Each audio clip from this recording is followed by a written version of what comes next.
Bonjour à tous. Pas de permanence pénale ni de plaidoirie. Les avocats du barreau de Dijon ont voté pour une grève illimitée dès le 6 avril pour protester contre le projet de loi de justice criminelle du ministre de la Justice.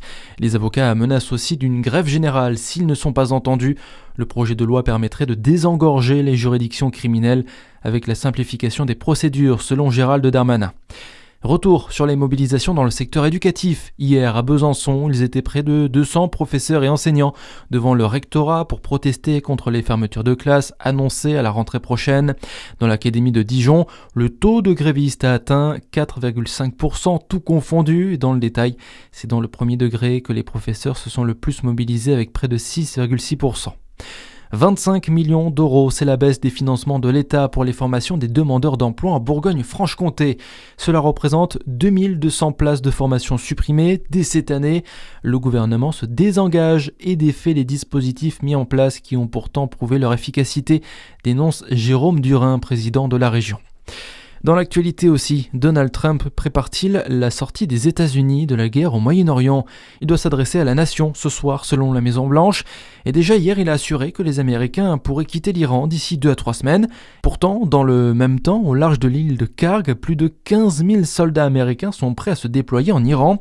Une opération qui ne serait pas une invasion comme ce fut le cas en 2003 en Irak, avec des moyens bien plus importants, mais plutôt une prise de contrôle de certains points stratégiques, une éventuelle offensive risquée pour le président des États-Unis, avec des avantages et des inconvénients, comme l'explique le général Dominique Trinquant. Les points stratégiques, s'ils sont saisis, peuvent amener à une perte de pouvoir pour les Pasdaran qui serait terrible pour eux. Plus de chantage sur les détroits d'Ormuz, plus d'arrivées financières par l'île de Karg, ce sont des événements majeurs.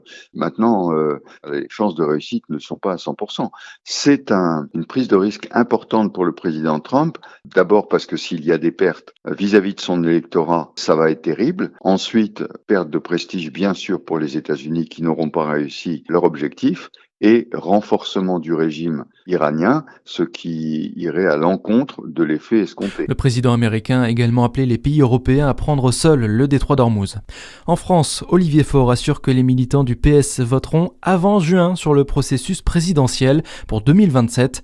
Le premier secrétaire du Parti socialiste a répondu à Boris Vallaud lors d'un bureau national. Le président du groupe à l'Assemblée nationale a demandé que les militants désignent avant l'été leur candidat à la présidentielle. Et puis la campagne d'envoi du chèque énergie, ça commence aujourd'hui, mais dans le Jura, la Côte d'Or et le Doubs, il faudra attendre le 13 avril avant les premiers envois. En Saône-et-Loire, l'envoi de l'aide pour régler les factures d'énergie est prévu à partir du 7 avril. À suivre votre météo sur Fréquence Plus.